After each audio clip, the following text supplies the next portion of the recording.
Right. Thank you and everyone for joining the Internet of Value Foundation New York, episode 125. And I really appreciate everyone who showed up so quickly. Chris, OC, Kashta, 808, Fridge, Heinrich. And, I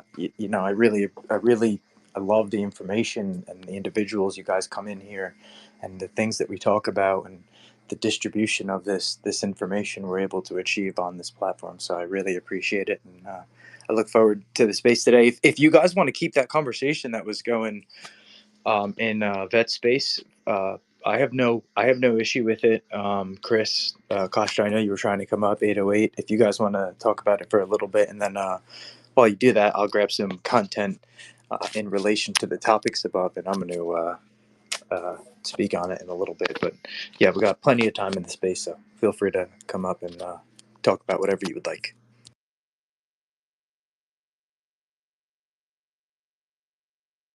Welcome up, Chris. Hey, I'm not quite sure what you said. When you get connected, you get cut off for about like 10 seconds, and I didn't hear what you said then. Sorry.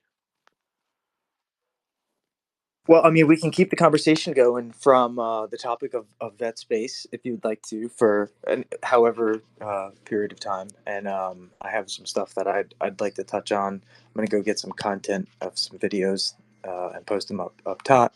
And then in relation to light and gravity, I'm really just going to talk about the James Webb Telescope at some point and some of the interesting things that I think are going to be coming up from a public perspective of papers that will be written and produced soon that will give some tantalizing evidence to the reality that we perceive ourselves to exist in from a macro perspective, when looking at the universe. So I think that'll be fun. And in relation to QPC, which is quantum point contact. But yeah, if you guys want to talk about the reserve fees on the XRP ledger, and Chris, I really liked that, you know, right, I'll call the account abstraction, but this ability from a user perspective for the user to really have no hardship of the onboarding in relation to them using the product. It really falls on the business themselves, and I could definitely see where the hardships lie from a business perspective. But if I think about it from like a finance perspective, a large finance corporation or fintech, I think that makes a lot of sense, and I really think it would be an interesting way to onboard groups of individuals, corporations, without having to have this hardship of each of them having to pay for each of the individual wallets themselves and having to learn all the technicals behind that. Yeah, absolutely. I mean, the only way we will get mass adoption of the technology is to basically make it simpler because the technology itself is a bigger barrier to entry than the $5 reserve in reality. But it's a much easier problem to solve because it's just a software design issue that can easily be resolved if we think about it differently, and we've got to almost throw out our current way of thinking and design applications so that your nan can use it. And I think when we tick that box, you'll see a lot more users prepared to onboard. But the problem is, they won't be able to onboard if there's no business able to underpin it, right? And I've been talking about this issue for years now, and the problem is no one's done anything about it. I had this idea for something very similar to what Mayuka has now actually put forward as a sort of a discussion proposal. I hope it gains some traction. I intend to try and contribute to that. But we have to do something. We can't just sit back and do nothing. That's the worst possible thing we can do because, you know, I'm not the only person that's complained about this. There are many other businesses that are sort of like that are battling with the same kind of problem. So it needs some form of solution. And so far, outside of going more of a custodial route, if you want us to keep it fully decentralized and have self custody in your app, then it is an issue that needs to be resolved. So yeah, I think it's an interesting conversation, but it's not new. It's one that's been going on for years. It just kind of like got um, revisited about a week ago when Vet put out that sort of that tweet, which kicked it all off again.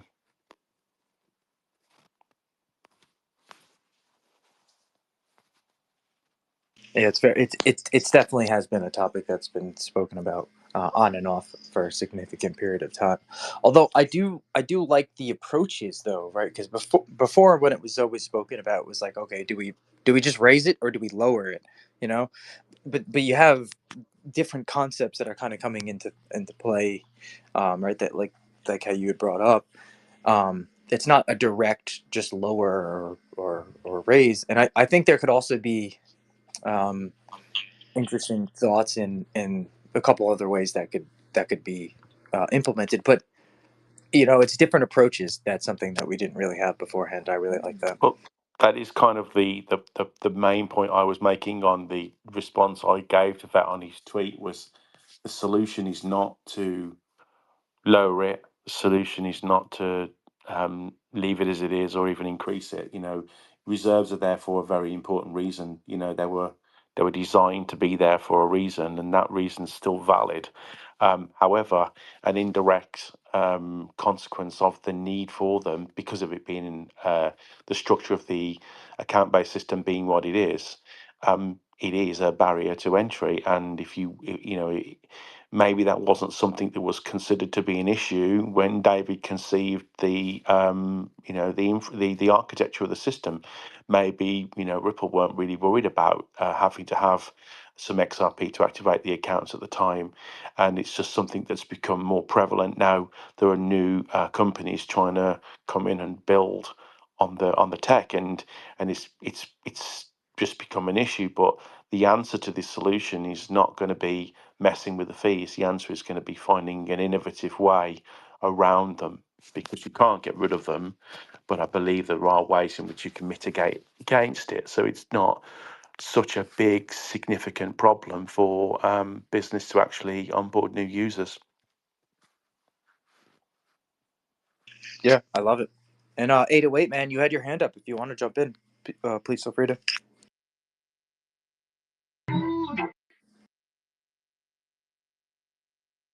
Sorry, I totally forgot what I was gonna say. Just vibing.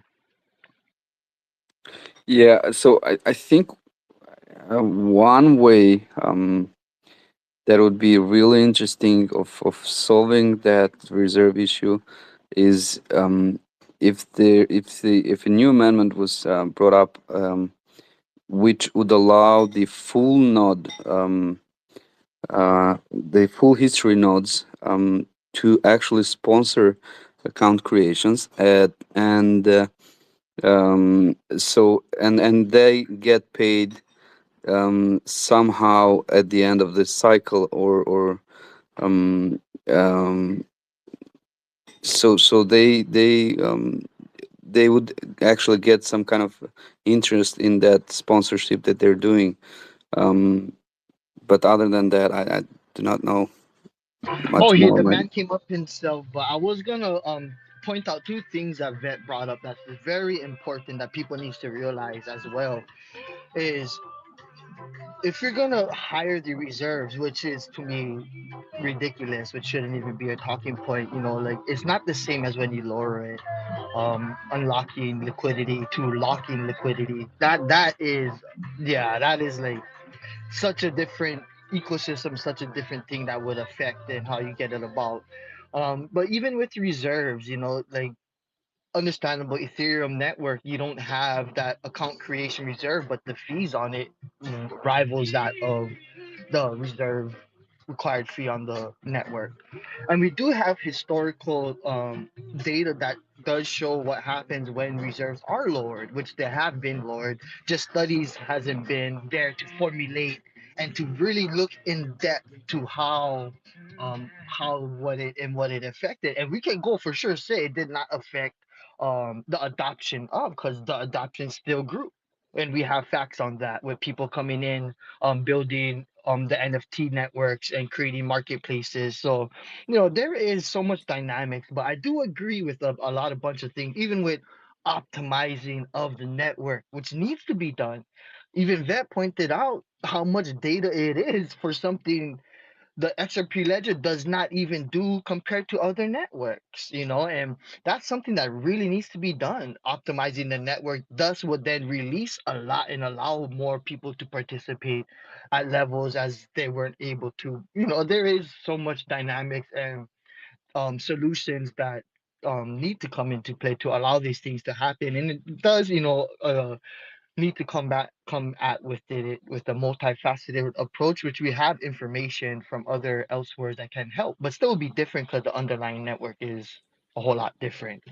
I agree with you, 808, and I think for me, primary is the need for the projects, and it's that they want for onboarding, they want to have lower cost or lower capital cost. Either way, either you fund the people, right, the accounts, or you do it through the sponsorship. You need the capital anyway, right?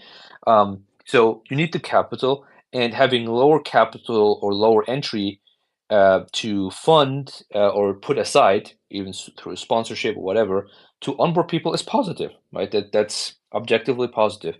The only thing that I think just it's quickly to break down is I don't want to raise like have it at one XRP and then we figure out, oh, we have to put it back to 5 XRP. Oh no, actually 2 XRP is good, like changing it too much. So ideally it's a slow and steady transformation that we can say, okay, the next level we would reduce it, that it's stable, So when we say we reduce it to whatever amount, or if that this is stable, that we can say, okay, we can leave that even with increased transactions and all of this, that would be ideal. And to have full disclosure on a plan, what would happen and what is necessary if things don't play out. For example, if we need to raise the fees, right? People need to have a higher requirements for their objects. What happens to the existing objects? Can anyone tell me what happens to the existing object? I was asking Mayuka, she couldn't tell me. I asked Daniel, he couldn't tell me. So I went now to Richard. I'm waiting for him because if Richard doesn't know, then I'm going crazy because I so I'm asking Richard what happens. If we need to raise the fees and people need to top up their wallets with XRP, because that's an issue, right? If they need to top up, because imagine you have 5 tokens or 3, 4 trust lines, and people need to get suddenly 10 XRP out of nowhere. You know what I mean? I mean, of course, for me, it's not an issue, but for the exact same people that we want to lower the barrier, this might be an issue. So just having a plan of what happens if is, in my opinion, good. And these questions need to be asked. So if people are in favor of reducing it, they need to know exactly what happens. If you cannot tell me what happens if we need to raise the reserve, right? That's an issue because you need to know that. And I don't know that. That's why I'm asking the question. So I have so I do not know that, but I have a question. Does the 50% of the reserve get burned when the account is deleted? Not 50%. No, you have the base reserve and you have the owner reserve.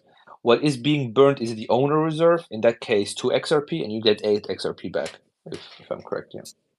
Okay, so 20. So it's hard set at 2 XRP, or it's just 20%? It's not hard set. It's not hard set. It's also not 20%. It's So free. Yeah. You have the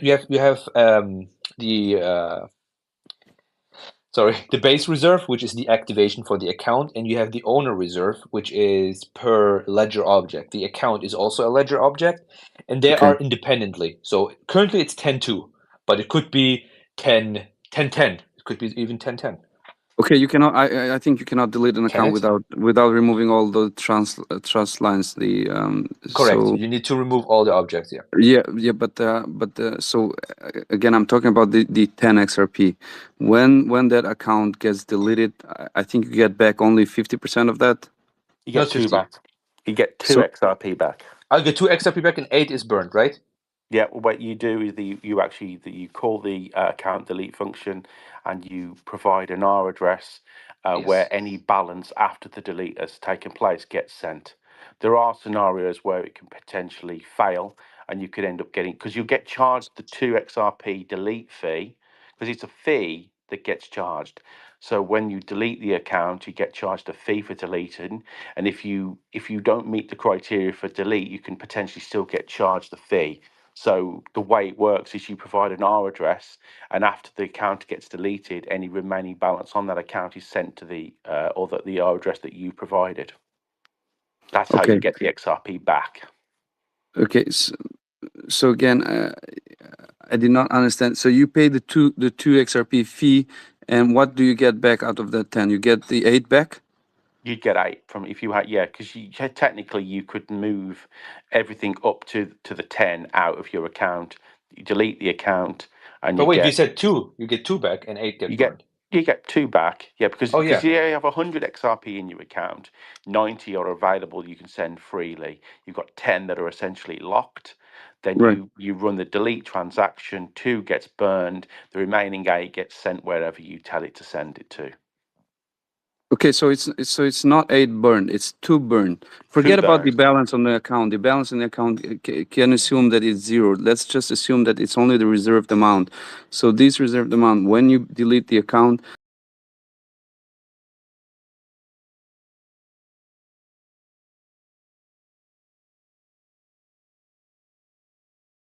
okay, so I was thinking, instead of having those burned, why not make a change that all those funds go to, so all those go to a fund which can be used to create new account, to sponsor new account creations. And if an account is created through that fund, then when it gets deleted, everything goes back to the sponsor. That's one. And also, when that account gets used, as soon as it has enough funds to cover the the reserve, the reserve should come out of the user's wallet, and then the rest should be released to the account creation fund, if I may call it so. And that account creation fund could be automated, or it could be managed by the full history nodes, or whatever. But so, and this way the fund would get built up. I'm trying to, I do not know why there is a requirement for having that 2 XRP deletion fee. There It's for might be a spam. It's for spam. So what it works is, so you don't want to have people in to create accounts in loop, you know? So because it puts pressure, like all these transactions puts a lot of pressure on the XRP ledger. So creating and deleting is a heavy transaction, and that requires you to put also something up to burn. So when you, for example, if you create an AMM, it's also 2 XRP, by the way, that you have to burn, because it's a heavy transaction. You create okay. essentially an Either account okay, loop. I understand, but So either way, you break the loop you break the loop if you burn something, you know? You cannot loop if I take constantly 2 XRP if you loop, you know what I mean? right. But either way, it will cost to those spammers if they want to spam. It will Yes. cost to them. So either way, but instead of wasting that and burning those, just move those to a fund that can be used to draw down from when an account creation needs to get sponsored, and that fund can keep Y- growing for that purpose only. I see what you mean, Chef. The problem with this is with a ledger that is decentralized in nature and permissionless, it's really hard for the ledger to give like access to these things Yeah, it's like how over. do we approve who is worth giving the accounts to and who is not? Yes, and it Any needs to be. anyone can be approved until the whole fund will get drawn But down. then you can spam, right? This is the thing. Like, but then you can Yeah, spam. they can spam. They will create accounts, but then as soon as they have XRPs in those wallets, those XRPs will be taken out and moved back to the fund. And so, I mean, the only damage that they are going to be doing is, in case they don't put any money in those wallets, and that XRP will be locked up until it gets deleted. And when it gets deleted, still the funds go back to that. So the XRP goes back to that fund again. The issue is these accounts, they are not autonomous. Like somebody has to trigger. The XRP ledger itself is not able to claw back, that XRP once, that sponsored account can freely walk, basically what you said. You know what I mean? Like you need someone who's authorizing that. And the issue is then you introduce basically a third party, which is difficult. I have a problem with these constructs for actually not maybe this exact reason I just told you, but it needs to be stable over time. You know what I mean? Like if you set something up like this, it should also work in the next 5 or 10 years, and people even beyond that, You because you set right. this up essentially for that. You don't have to actually automate it. You can make it that as soon as he has the balance in his account on his next transaction that he needs to approve, you will show this that he has to pay back this fee, the account activation fee, and that as when he approves that transaction, he also approves this transfer back to the fund. You know what, So Chef? Make an XLS. Make a, I don't know how you want to call this, but make a spec. Like I want to see how right. you would draft this with Yeah, I'm maybe a gonna bit more. try putting something together. Yeah, It's gonna be tough for me, but because Hey, just that's something okay, rough. man. it's I Yeah, agree with that too, Vet. You should draft something up and just create an idea, and then yeah, from there you just can work on whatever you're wrong about. Oh, you can go see what you already have knowledge of how some of these are drafted up. You have people here that would probably give you pointers and ideas to help you kind of draft it up, and you should, because who knows, maybe it I agree. could bring about more talks about this subject and more things, but you never know until you do it. But I like that idea. I Yeah, like that. maybe you're onto something, and when people have it like so to speak on paper or written, then people can chime in, and it's a good idea anyway. Like even if it comes or it comes not to the ledger, it's good to have it, and that's why I'm saying like do a rough XLS. It doesn't have to be really technical, just a good idea. Can do this. There's very very low requirements for having an XLS, and have the conversation going. I like that, Chef. Yeah, me too. yeah. I'll Who try to knows? You write could have something up. people really technical come in and start giving their inputs and be like, maybe you could do this or that. Add this, look at this. It's pretty. I like it. I like that. But just one thing, Chef, if you do an XLS, um, because our side was saying, a couple months ago that you don't have to obey the numbering. You can just do any numbering. And if you have to obey, it will be not decentralized or something like this. It's of course wrong. So please just follow the numbers. Then it's Yeah, still decentralized. Yeah. that's why it's gonna be hard for me because I'll need to study a bit about the requirements of submitting Hey, I'm submitting throwing that jabs into. right now at our side. I'm throwing jabs at that guy. Welcome up, Yeah, Sal. but I definitely like Hey following the guys, rules for maintenance because otherwise it gets crazy. what was the proposal exactly? It was the 2 XRP There's fee. no So rule so stating so so so stating this is what. this is my I mean what I think could work out is that when so when the accounts get deleted, whatever XRP is gonna get burned, instead of getting it burned, just move it to a fund, which can be drawn down when you need those account activation sponsorships. So Okay, I that got it. Yeah, no, I so heard it now. You okay, you don't have to repeat the whole thing if you don't want, just for me, just because okay, I do okay, understand. okay. Do you think that the same thing should happen with fees on the XRP ledger in general that get burned, like Mm, transaction fees? and no, I think the deflationary feature of XRPL is great. Okay. So maybe you can divert a little bit out of that or something, but overall, I would really love the deflationary part to be in there. Okay, because that was my one pushback. I was going to say then you would be removing the deflationary nature of the asset, which is like hugely valuable. Um, but you are taking away from the deflationary aspect, A right? little bit, yes, yes, with that deletion, Well, but we yeah, have I to. guess a little bit, but I have no stats on how many account deletes actually happen, so I do not know on that. But so I mean, what amount of the deflationary is actually contributed by account deletions. That's what I'm kind of saying. I just want to say, Vet keeps saying I'm wrong, but he still has yet to prove anything in which I'm been wrong as far as my statements. I mean, you But can answer our these side, questions.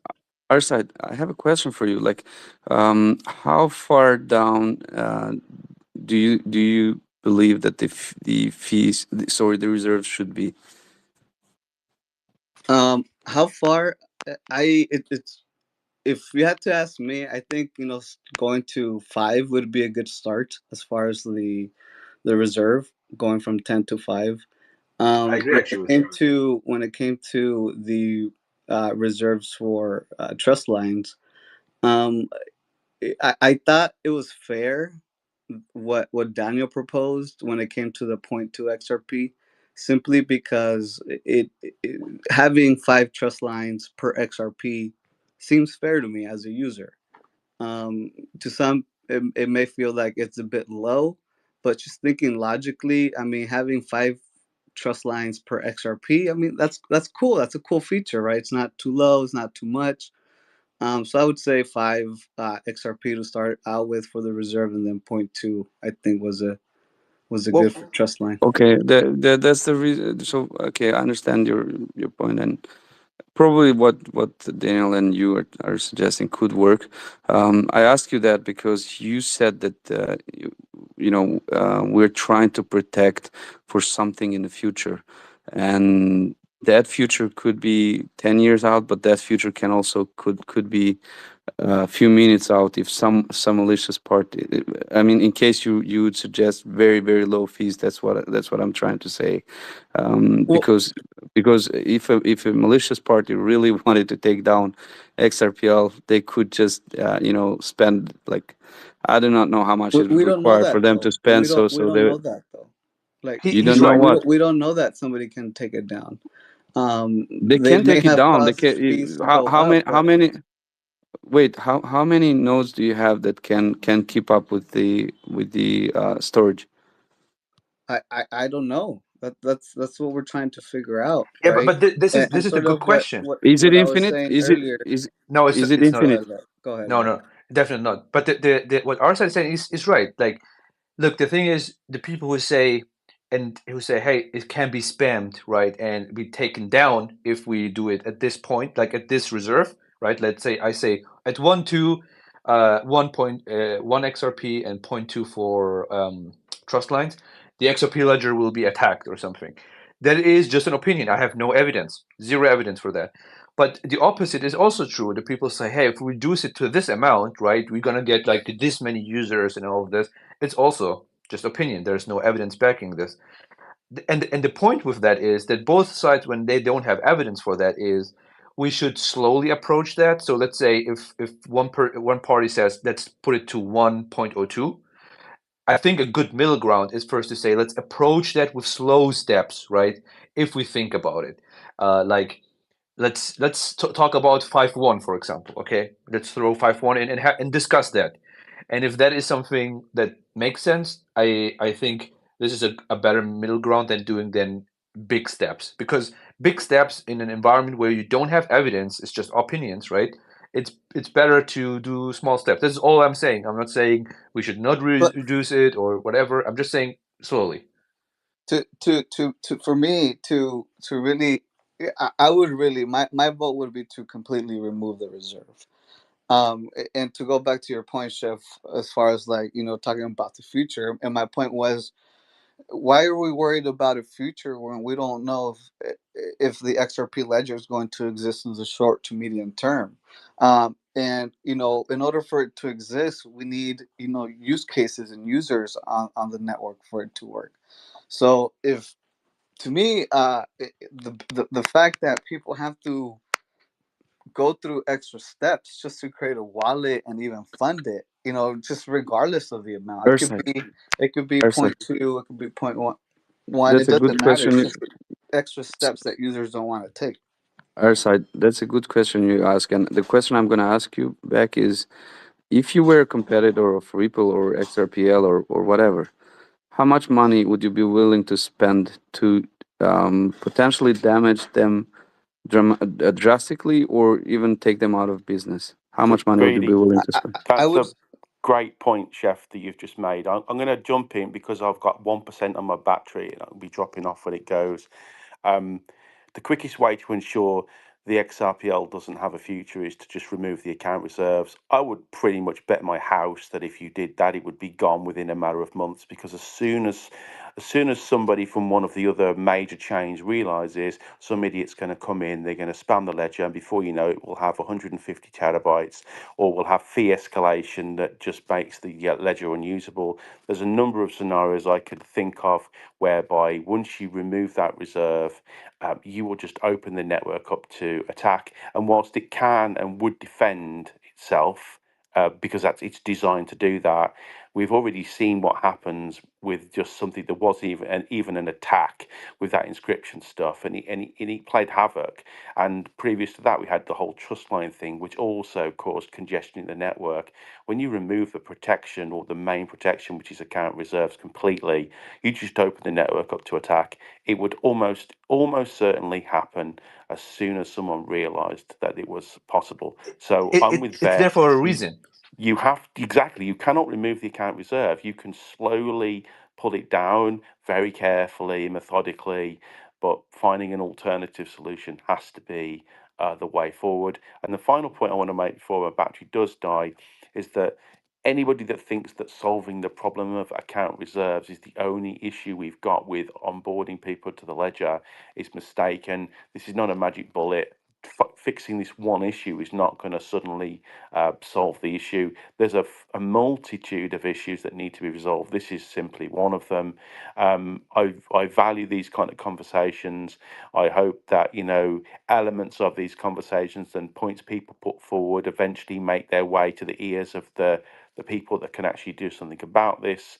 But as it stands today, not that I am on the UNL, but if I was, I would never ever vote for fees to be reduced to zero. It would be almost certainly the death of the ledger, in my opinion. Anyway, I'm literally, battery's about to go, so I'm signing off. Thanks a lot. What he Thank you for said. coming, Chris. Yeah, I would certainly kick people out of my UNL who put that down, because it's essentially essentially saying, kill it. I mean, it's there for a reason, our side, and I think I like your is it accelerationism? Yeah, accelerationism, because I like when people push it, like trigger the conversation. That is healthy, but when we hit these hard limits where there is an obvious protection put in place, then we have to think about why is it in place. Like there must be a reason for it. I doubt they just put it in for no reason. So, and we can think about it. I personally, if I can choose, like if I can wish, right? Yeah, I would say I would wish the XRP ledger would have no reserves, but it's just a wish, and it's not the reality that is possible. Yeah, You know and what's I interesting, would like because to we have say, inform. I would like to say, Vet, I admire your resiliency in keeping the resiliency in the XRPL, but I also have to say that we know that what we currently have is not working. So whether what I'm suggesting Wait, is our right or side. wrong, I think it's irrelevant. But I think there definitely has to be some form of action. Who is That's it the false working? assumption. Who is it working for? Our side. Right? I don't think it's a false assumption. I think there's been a lot of Our complaints our from side. Wait, the chef, lack of chef. So users. our side, do you say that the reserves in all of this is the main holdback of the ledger? Is that maybe something you'd identified? Is that what you're And saying? no, I'm not. I'm saying the lack of change is sort of everything that's holding it back. It is holding it back, Look whether at all it's the the amendments. There's a reserve ton of or anything. amendments. It's the fact that it's these barriers are not getting addressed at all. That's the concern. The count reserves, I mean, it was reduced from 20 to 10 in 2021. And during that How time, we long ago? also seen 2021. I just said how long ago was the last time it was reduced? It was 2021. 3 years ago. Yeah. Um, 2021. Yeah. so during that time, we also seen the effects of some things happening, like the trust line boom, and then you got all these other people being aware of some things. So I'm not saying that there is no um no like there's no effects towards it. There is, whether it's negative or positive, whether we go up or down, but how it's looked at and how it's being done, it is, we have evidence to look at it. And before formulating any kind of thing, there's a need of to doing research about it, which there is. There's a recent one, and there is ones that have happened way before, from when it first got incepted, from 1,000 XRP to 200 to 200 to 100, so on and so forth, to what we see today. And the most recent one was done during a time where there was a lot of things that happened with on the network, such as what Chris was sharing, and that was during the same time around where he's having the reducing of the network, and a lot of other things that come about. Like Vet was saying, there is not an in-depth study of what really affected, but we do have some effects of what happened during those eras. Let me ask you this, our side. Your, because you say lack of change and you want things, to be addressed and everything. Do you think currently, because it's been like a couple weeks, I think two now, do you think that the wish of people of discussing reserves and all of this is not being met by discussions like this? Or in the past couple weeks, people have been talking about this. Do you think network operators and people in the community are not giving it the attention that you say it should deserve to be addressed? I think I really don't think these discussions contribute much to the actual change. I think what contributes to the actual change is sort of what Daniel's doing. It's just, yo, this is what I believe. I'm doing it. I'm on the UNL. I'm gonna do it. I think those type of actions are what's changed. Not necessarily these That's, conversations, it's because interesting you said that. and the reason I say that is because most of those validators, I doubt they're even in here listening to what we're saying right now. Um, The 2021 situation was really put forth by the community as well. Yeah, people, even we'd say, when at one point before he was the runner of the Sum, he was actually a part of the community, within the community. He was also one of them that was voicing for that change, as well as David.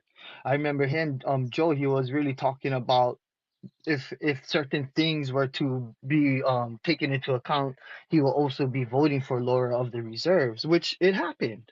And that a lot of these talks about account reserves and all that, Lauren, is not anything new. It has happened, and there is recent happenings about it besides this one. But yeah, a lot of people in the community, from even in those early days, were talking about reducing it and having the same talks what we're having at this exact moment, where Wietse Win also announced in the on Twitter that they were voting for it during that time. So our side, I do not know you, but I have an understanding that you are an experienced developer. So well, no, I'm not. when I don't Just program say anything. yes. Our side, you got the props. Well, other there's many definitions of other ways, development. but you do, but you have some knowledge in development, right? Yes, the whole Okay. system development So, life cycle. and I guess you should know the golden rule when considering changing. Do you know what it is? Uh, yeah, you always Never got. change a running system. Don't fix what's not broken. And my feeling is that at this point, it has not been proven that it is broken. But actually, So but there are, until that gets proven, chef. until yes. There's actually there are live case or past cases where projects, and I'll give you one example. And this was recently mentioned, probably 3 weeks ago, where this dang, what was this project on the XRPL? They had to do with recycling.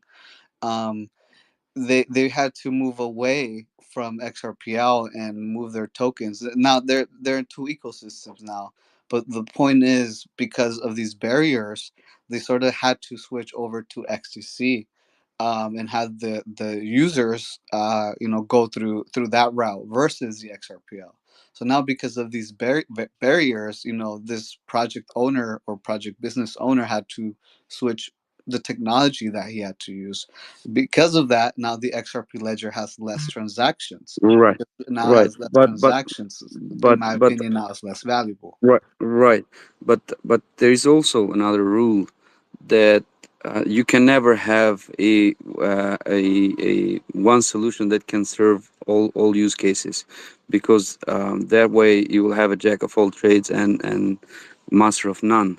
So if you try to cater to all use cases that could ever exist in this world, you'll never be good in something. So you should actually try and I mean, you must know this already, but I'm just saying, when you try to see if that use case fits in for this particular ledger, you should understand why the ledger was built in the first place and what was it trying to solve. What's the aim for the ledger at the end of the day? And Well, that particular use case could be on XRPL with if there were lower fees reserve sorry lower reserves, um, but it could also be for a number of other reasons that it's not on XRPL. So, and again, I do not know of any, I mean, any like huge ledger that do not have this problem. So, and in that sense, I would just like to say that this actually could not be the real problem why XRPL is not at those levels. So again, you do not fix a What? problem that's not, so what's not broken. Yes, because that's the over optimization fallacy, and you kill a project by over optimization. Let me tell you this, our side. I think if you have these conversations, they're very valuable because questions are being answered that nobody had an answer before. Like when I ask, what happens if you need to raise the reserves because something happened? Because this is what people say. Hey, if this happens, what can we do? And nobody can tell me, answer me what happens. That is bad, right? It's like when we plan something and do something and ask you, okay, and what are we gonna do if this happens? And you tell me like, I don't know, and I say, well, I don't know either. That's bad, right? It doesn't give much confidence in our plan of whatever we have to do. So I think if we have these conversations, we can at least cover all the questions that come up and give people a good educated decision. And if you make your case to the community, right? Hey, I want to reduce the reserves, and these are the things that I would do if this happens, and or if this happens, right? That gives for anyone much less room to.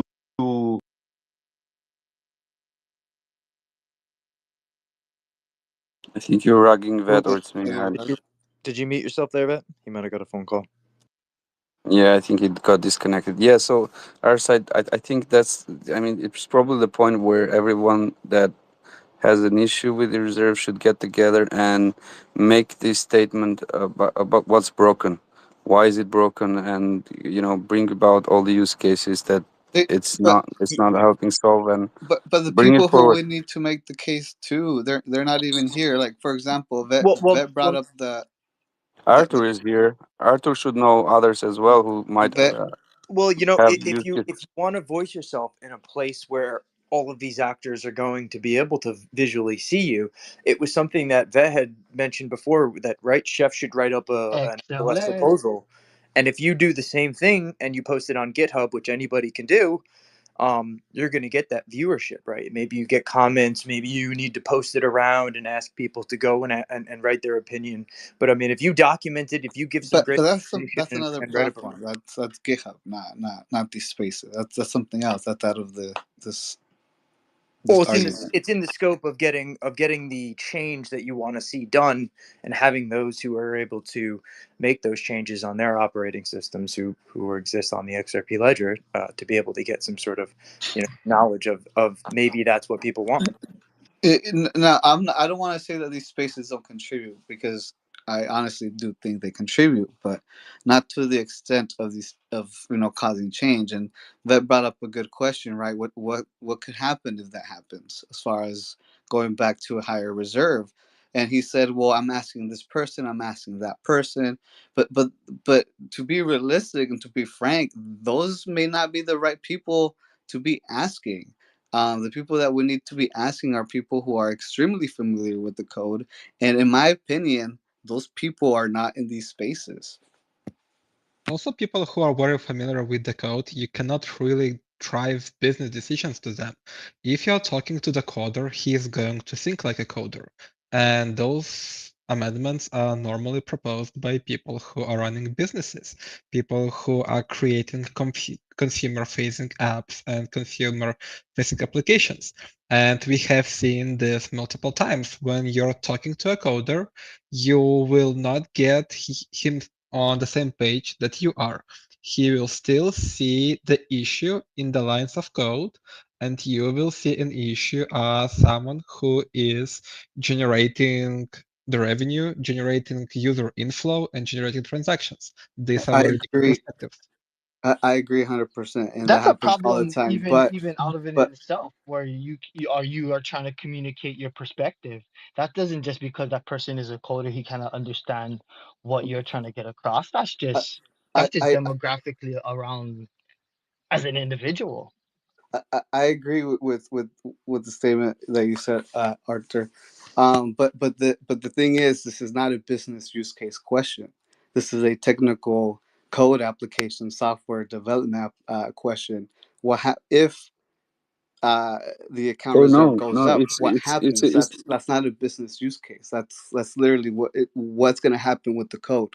So a dev should be able to answer that. So if it's It's a it's a business use use case that case, the affects blockchain is everybody not that feasible. uses the underlying network. So it has to be looked at such a multifaceted perspective. Is looking at Yeah, it one way exactly. is No, already distorting it. By removing it from another is already distorting when we already know that's part of the underlying network itself. So by already putting yourself in that just corridor, you are missing a lot of the other facts that needs to be come into play with such implementation, as it's different from reducing it to even increasing it. There's a lot that goes into play, either if it's coming from a business standpoint, a user standpoint, or whatever. It could just be anybody who's using the underlying network. So yeah, it's just a multifaceted uh, perspective and approach. yeah, for sure. And it takes data to be able to know which one way or another what would occur, right?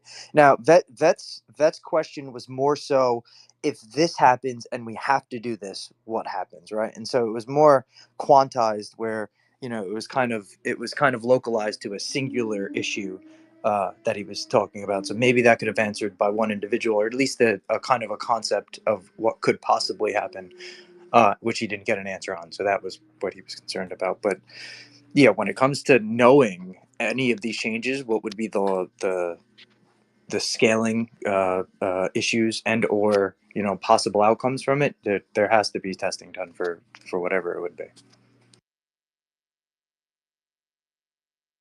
And DS, welcome up, man. If you would like to jump in on the topic, I was planning on rolling over to the other topics I have up top right around that 5 o'clock mark. But if you would like to, or if you have any thoughts on anything that was spoken about in the XRPL reserve kind of thought, um, please feel free to jump in, man. Hi, Death Ranger. How are you? Doing well. Welcome to the space. Well, yeah, it's been a while since we've spoken. No, I'm just listening in. Actually, I would love to jump in on all kinds of topics, but I do not have much to say about the reserve for several reasons. Because I think that there are way bigger issues that we should be discussing. Actually, such as. Yeah, like what? What do you think? well, I. It's interesting because, and Archer, I know that you've been working with a couple of, or speaking with a couple of possible investors as well. And lately we've shifted a couple of gears, and I was lucky that a good friend of mine is actually David Princet in French. He's Director General of Binance Europe. He's sitting in his office in Paris, and he reached out to me last week and he said, well, how are things going with Expector? I said, well, we're still building, we're still alive, we're still working. We have quite a few things done. And he said, well, you should get in touch with Binance Labs. Binance Labs is actually the investment pillar of Binance. And he said, well, how many users do you have? How many people are interested in what you're doing? And I said, well, actually a little bit frustrated because it's not about reserves or not reserves. It's about daily active users and people that are actually participating. So I said, I'll get you in touch with the team, and really nice people, very interesting, really intense as well. We had a call on Friday. They were super excited when we showed everything that we have built and gave them some technical background. And then they asked about numbers, and we gave them the numbers of our platform, and the numbers, the active numbers, the active users are actually pretty low. To give you an idea, 2,500 people on the expector.com platform. But what is interesting is that those 2,500 people did about 7,500 transactions, which is on average 3 per person. Also pretty low, you would say. However, they were very amazed that on average, each transaction was, or each user has spent almost $1,500 on average. So in 12 months of being online, we generated 3.75 million US dollars on our platform alone, which was pretty impressive. And they asked us if we would be interested in building on the Binance Smart Chain. And there were a couple of hard truths. It was an impressive conversation. It was very constructive. They came back with a few numbers. And as I said yesterday in our streaming from the town square, we will not leave the XRPL, but I think we will expand to layer 2 That's EVMs. what's The interesting first about one, technology, DS, the is first I one didn't being hear anything bad so far, though. well, I was trying to be polite. Every time you mention Ripple XRP or the XRPL, they actually started laughing, and they said literally, by the way, "What the fuck are you doing there? That is complete shit." Quote. But that's, I mean, any competitor would say the same thing for other competitors. Yeah, and I don't think, if you look at the numbers, of course, there is absolutely zero competition. I don't think that they have to be scared of us. By the way, they invest in projects, and they invest, if they invest, they bring Animoca and other big VCs with them. So if they make a call, 20, 30, 50 million isn't that much, by the way. They're very keen on getting us onto their chain. And I think from a business perspective that we are committing suicide staying here. There is only one way you can survive. And I know that Vet, and we disagree on lots of things, but we still respect each other. I disagree on the fact that there have to be viable businesses, because viable business is a word that gets used by businesses that aren't viable. There is no project, no builder on the XRPL that is actually viable. The best example is Ripple, because after 11 years of building and acquiring, they still don't make any money next to selling XRP. So Brad's villa of 18 million in Miami has been paid by the XRP community. Chris's Porsche of $2 million is also paid by us. And they're not profitable. They don't make any revenue next to XRP So, sales. It's in the SEC right, documents, by I, the way. I, I get So that. another thing is that, of course, lots of people with the whole IPO thing. Well, Ripple will never IPO anytime soon. Maybe after they sell out their XRP, because I can promise you one thing, and I hope this is recorded and that it gets spread out as much as possible. In a public company, current leadership would be instantly fired, might even be jailed because of By who? By abuse who? of company funds. let's not Well, by the that's shareholders, getting that's Who getting is for quite okay? sure. no, no. Who are the shareholders of? I'm sorry, guys. I don't use the mute button lightly. Actually, I don't think I ever really hit this button, but I just I know you have a lot of passion, DS, and I hear you, and I also agree with you in that you should be stretching out, especially from your platform from a metaverse perspective, is you should be non-biased to every single platform and or investor that wants to make you interoperable with whatever network, Web2 app, whatever it's going to be. So, I think you're making the right decision going on that. I don't think it ever makes sense to leave one place to go to another. I think it's really just about spreading those roots out, right? Like a tree, right? You just want to dig as deep and spread as far as possible. But if we could pivot the conversation slightly, just because it's very passionate and it's not the particular Yeah. topic I'd like to speak about. Yeah, if I may ask something, yes, sorry. Um, uh, and I do not agree with the fact that it does not matter how big or small your competitor is, you have to keep them in line so they don't get big no matter what. But so that does not matter. So the question I have, that you are saying that you're committing business suicide by staying in XRPL. Have you looked at any other projects that Binance Lab has sponsored, and is they're doing what you're doing, and how are they doing compared to you? Well, the thing is that even shit projects on a chain No. I'm talking about from your a particular project, kind of, not other kind of projects. Your particular kind. Are there currently nobody any projects there that are doing what you're doing, and how are they doing? there is nobody doing what we're doing. There is one project that is building on Binance that uses Unreal Engine to build a metaverse, or their version of the metaverse, and they don't have 1% of what we actually have built, but they have a $83 million market cap. I was a Okay, then, yeah. I think that like Chef set you up for a perfect, right. Like this is great opportunity for you, and so I agree with it. Well, that's very interesting. I Yeah, think, if and I I could. don't want to hijack the spaces. I will be very happy to stay here and listen and talk about other subjects as well. But I've done some research. I did my research. Do your own research. Nobody does it, and it's pretty hard to actually do it. But I actually paid two full-time researchers to dig into all the investments that Ripple has done since 2016, and I have to admit that even to me it was shocking. There are billions and billions that are invested in companies that disappeared, that vanished in thin air. I think it's like 10% Such as, of can you investments. name a few You companies? know, you Well, I shouldn't mean, have been. Never mind. yeah, it's right. I mean, Well, there are lots I, of them. Forte Games, 100 million, Coil, 1 billion, Polysign wasn't really successful, and I have a whole list. It's pretty easy. There are also lots of venture capital funds that are Wait. created where You're calling Polysign an unsuccessful venture? yeah, that's what let's pivot. Zach, man, you had your hand up. I don't want to be rude, and then Yeah. 808 had your hand up right after.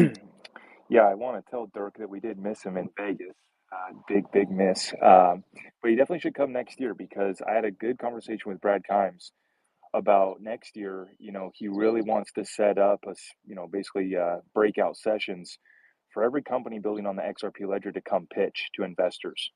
Right. There's a lot of money that was in the room at Vegas, and next year he wants to specifically set aside, rooms for these companies to come be able to pitch. So I hope that you come back again next year and every other project. And um, I think, and I was one of the first people that Brad called last year when he started. And I said immediately yes. As you know, we have been supporting all kinds of initiatives and in real life events. Our side with OC Lost Art can confirm as well. As soon as he told me I'm doing something in LA, I said yes. Tell me how much it is. I won't be able to come, but I will support you. And we have done that always with every initiative that we were aware of. So I think that we took responsibility. We were able to collect quite a bit of money from the community, and we have always supported any other initiative that we were aware of. So I immediately said yes. Last year, I was happy to be there, and it was an interesting experience. This year, and I think I signed an NDA, but it was getting pretty expensive to actually just be there, just be present. it was so expensive that it actually would be, I think, that I could pay a team of 10 developers for a couple of months, or decide to be in Vegas. So we decided to focus on building and on putting the money into development. I have seen it's a great success, and I missed lots of our biggest supporters and lots of nice people that I've been keeping in touch with from the community. If actually Brad is taking that initiative, I think it's a very good step into the right direction. However, with our burn rate, we are incapable of staying here, and we have to do something really fast. I had a very interesting call 2 weeks ago with Ripple.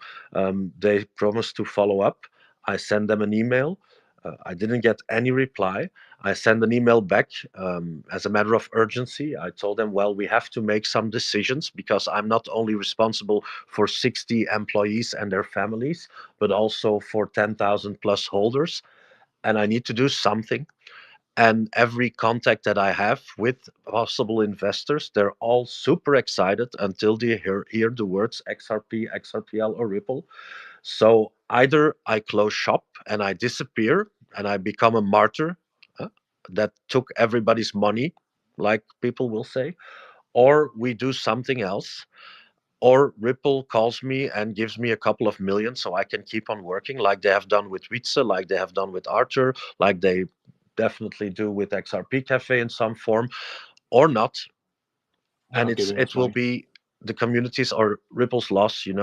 I've done everything, and I think I have an immaculate track record. Vet once told me you have to be persistent or you have to be consistent. Well, we have been performing without any doubt better than most other projects, supporting everybody else where we can, being friendly and helpful, and reach out hands to everybody that we know. And what have we gotten? Well, they've spit us in the face with broken promises time and time and Well, time Dirk, I again. mean, come on. And this How isn't can passion, you this show is up with your factual. hand out to somebody that you're saying should be in jail? And I know Debt doesn't want to take the conversation. I'm just going to stop there. I didn't even want to talk this, but I just want to Well, say, Zach, Well, in jail, DS. no, that's no, I another didn't want to go there, discussion. but I just want to, It's another discussion. It's just looking yeah, into yeah, company policy and how decisions are made in any other public company. In public company, it wouldn't be possible ever. yeah. And may I remind you, because lots of people tell me, well, yeah, it's because you told or you said fuck Ripple a year ago. I have to tell you that we were starting to we were building and we reached out to them for over 12, 14, 18 months before I said that. So I've been very, very, very, very, very extremely patient. There's a No, it's lot of good. things Hey, that was done in the early days for even you, and to go far reaching as you are now, there's a lot of things I do agree with you with that needs to be better in a lot of ways. But just because some of your business decisions literally affected what you're doing doesn't mean you put blame fully on what Ripple is doing or what they control or whatever that is. That's solely on you too. And there's a lot of things I agree with you with, and there's some things that I don't. And you already know how many. Well, I know you for a long time. You always had a disagreement on a lot of things, especially some of your a lot of early workings. And yeah, so you saying a lot of these things, but in actuality, in reality, you yourself also doesn't have a very clean hand. But I'm not saying that you worked upon and you didn't build something such as what you have right now. You guys built a very big ecosystem allowing such innovation to use. I'm not saying that thing you are using, there's a lot of other projects that leverage Unreal Engine that people can use that. People, there's things that other projects are using that Unreal Engine develops that doesn't even have a token or anything like that. But what you guys are providing is something that's allowing others to build on and produce, which is to me is amazing. But that energy you have towards a lot of that negativity, like I said long time ago, you should just drop it and move on and do what you need to do for your chain. And if that's branching out your roots to other ecosystem, that's something that should be always open to every single project out there. Just because you're not getting what from here doesn't mean you don't have to go out elsewhere. You shouldn't be felt like you're being held here by chains. That's something that's all to me that has always been uh, very, very toxic within all these communities, not just within the XRPL. But yeah. 808 before. Well, I agree with you on we have had our disagreements for a long time, and I think that we gained each other's respect, and we can still disagree on some things. There is always a little bit of overlap, of course, between DS being the founder of Expector and me and having my personal opinions. My personal opinions are based on facts, and it has not necessarily to do with each other, and it might not be clear because it's the same person speaking. However, everything I've said, I've documented, I've dates, numbers, persons, everybody involved, and I have everything laying on here next to me on my desk. So if anybody has any doubts, either send me a DM and I'll send you everything, or I just publicize everything. It's very, very, I very would I would interesting love that research what of yours you for are. the failed project. I sent you a DM. Absolutely. Real quick. I know Kashta. Bear with me. I'm sorry, Kashta. Kashta, Kashta. Sorry. he's going to say something really nice. Real quick, DS. Do you think that platforms like a Seed Starter, for example, up to 5 million, I think you said you can raise with seeds, can help on the XRP Ledger project? Or he fell asleep. Vet, how are you doing? Oh, can you hear me? Can you hear that, DS? I If I, know. if I, if I can, real Then quick, Death ahead, Ranger. go in, Kashta. I Yes, have to please, drop. please do. And I'm gonna pivot after you, Kashta. Of course, after if there's a response afterwards warranted, and then I'm gonna pivot over to the topics above. Cool. Thank you, man. Thank you. I was just gonna listen in. I normally don't speak in your spaces much, but this conversation kind of got interesting. So before I begin, Dirk, can you agree that I'm really offering you honest and constructive criticism here, and that we're not gonna make this some kind of like tribal conversation? Because I just want to give you some feedback. Whatever you do with it is on you. Okay. Yep, absolutely, Kashta. We disagree on lots of things, but I always appreciate you, and we sometimes have heated discussions. But that doesn't mean that I respect your opinion and your input. Thank you, then. Thank you very much. So there's kind of a consensus that I want you to catch here, right? Because again, a lot of conversations that I hear in spaces sometimes becomes this. I say something that's true, right? And I start to defend my perception of those facts, right? And so the argument then comes down to not if what is being presented is true, but what is each person's perception of those facts, right? And so you have a certain perception of facts that you could, as you say, I'll just publish them all. But at the end of the day, there's already a kind of consensus around those facts that the perception is different than your own perception of those facts. So all I'm asking of you, right, because I've said this to you for years now in the maturation of your platform and your endeavors, right? Take your platform and go wherever you need to do, integrate whatever you need to integrate into it to make it successful. Because the reality is, everybody in this crypto space is relying on one of you developers to create something that is actually used, and nobody has actually done it yet. So don't let the XRP ledger become this arbitrage to somebody breaking this cycle and actually building something. And if you can do that, let the justification of you succeeding speak for everything that you've been doing, rather than trying to have this threat hanging out that you may burn the house down because of some of your perceptions of facts. Is that fair? Well, yeah, I don't agree with the perception part. I think it's factual. However, everything that you said before is exactly what I wanted to hear, actually. It's from people like you that do not necessarily always agree with me, but that are in some way supportive to what we are doing. I wanted to hear from a diehard community member like you. You're free to go because that's what I need. That's absolutely excellent that Kasta brought that point, because this way you actually do show that there is a problem. So far, it has not been shown that there is a problem.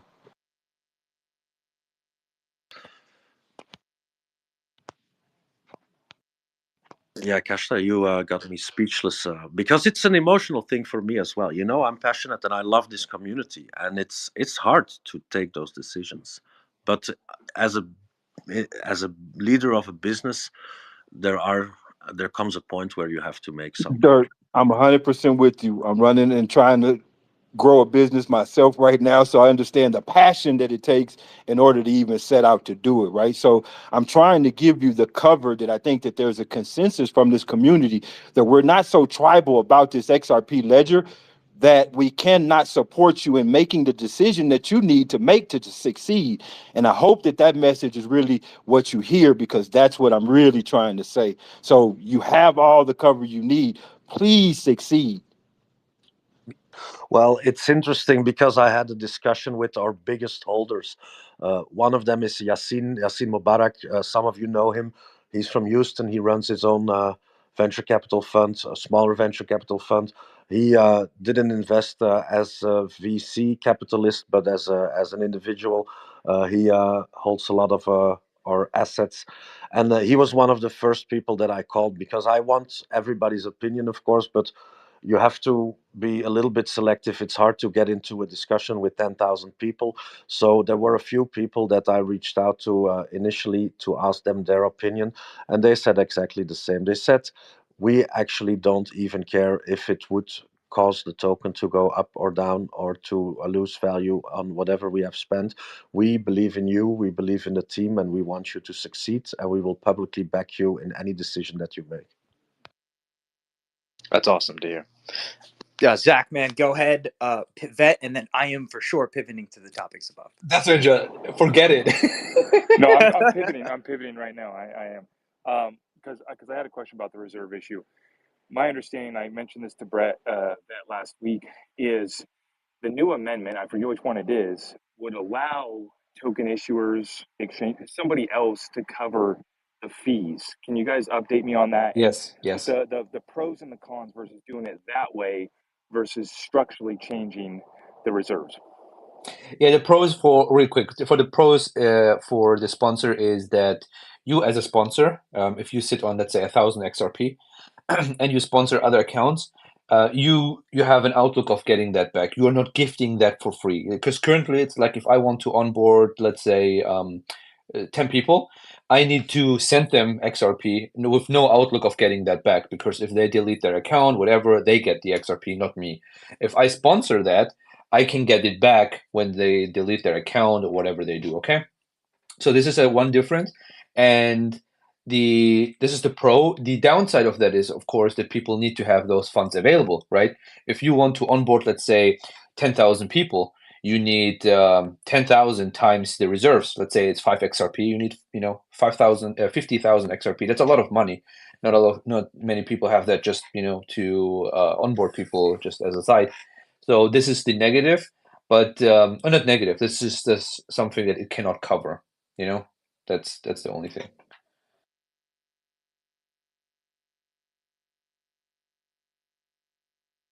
That was great. It was a quick breakdown. What's the price or the cost of those sponsorships? Because I know it's different than the regular cost, right? The regular reserve.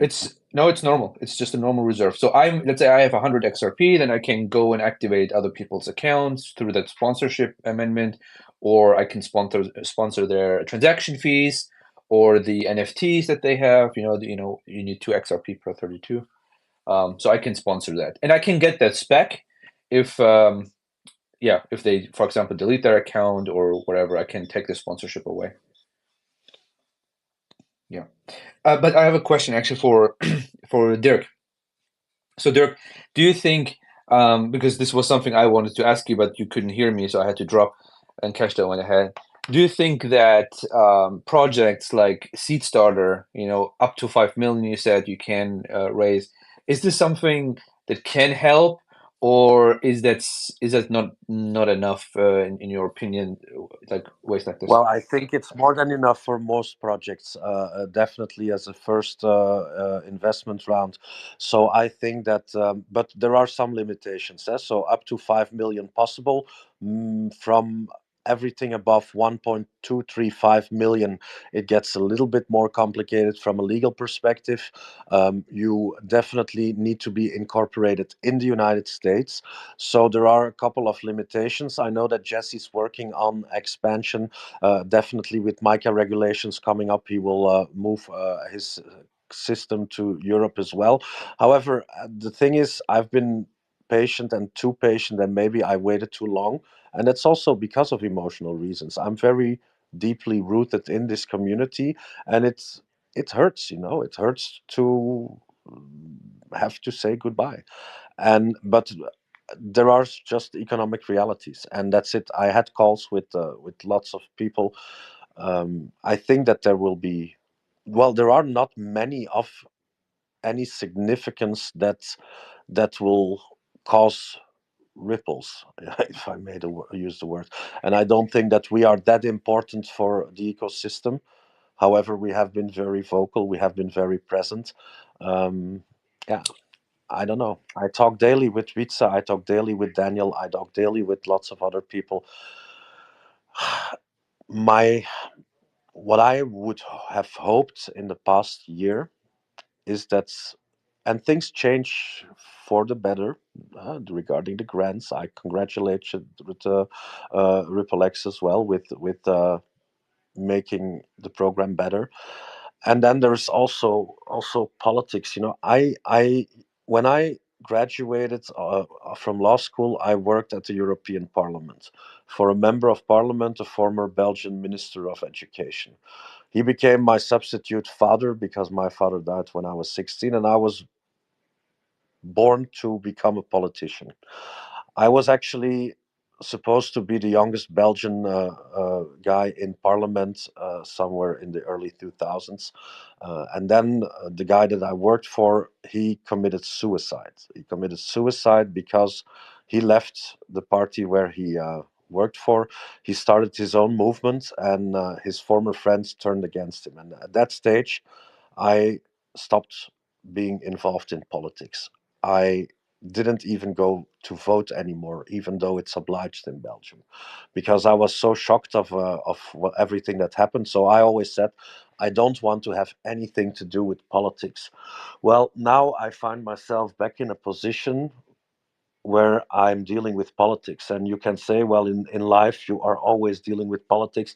I was lucky enough to always run my own companies pretty successfully, and I never had to deal with too much interference. And if something wasn't how I liked it, I just turned my back and walked away, or I did business with somebody else. Now I come to the conclusion that Ripple X, for example, the ones that are deciding over the grants, well, that the senior vice president, Marcus, is on the board of directors from Futureverse. Well, I don't know if that's the reason. I really don't know. I know that Brad and Monica are very friendly with Shara, one of the co-founders. I do know that they actually barely touch the XRPL. They mint millions of NFTs, which looks good on the monthly or quarterly reports. However, those NFTs disappear, and they pay minting fees of 0.00000012 XRP, which isn't a big contribution to the ecosystem. And then I ask myself, is that the reason? And if you look at it from a business perspective, you could say, well, Colgate Palmolive, big groups, they whatever toothpaste you use, it always comes from their factories. So it would make sense from a business perspective, if that would be the case, that Ripple invests in both projects, because they both have a chance. They are actually taking different approaches, different and similar, both with relative good chances for success. One deeply rooted in the community and building fully on the XRPL, the other not. I don't know.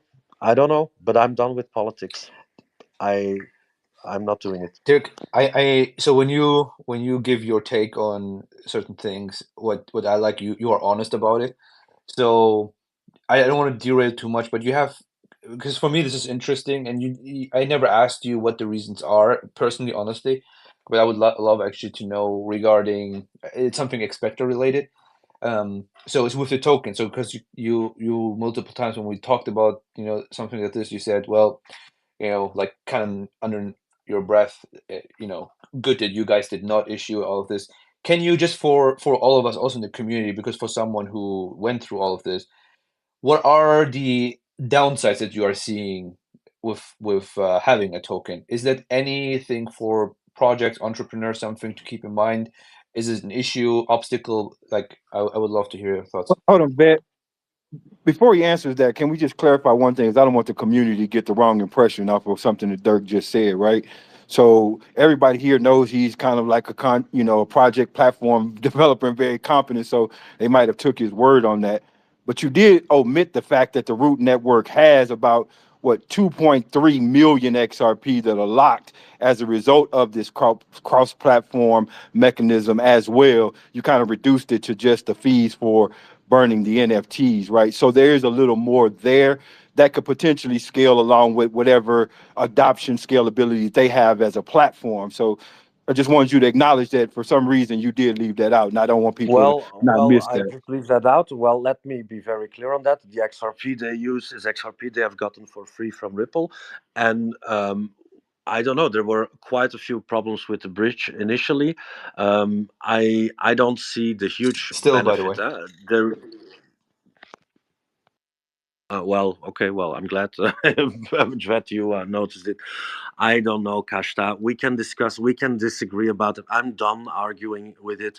I have done, and if somebody disagrees with me Yeah, that's what I'm saying. personally, It doesn't have to I've always be a disagreement, though, Dirk. I'm really trying to mature the conversation past people disagreeing all the time. Like it's a fact that it's 2.3 million locked as a result. Where the XRP comes from, that's another conversation. Like what the impact is, that's another conversation, right? All I'm saying is the fact that is not disputable, it is that it's there and it was omitted. So that these don't become complicated conversations when you're not around as to what is all involved in this cross platform. I just want the people to walk away knowing that that is the fact.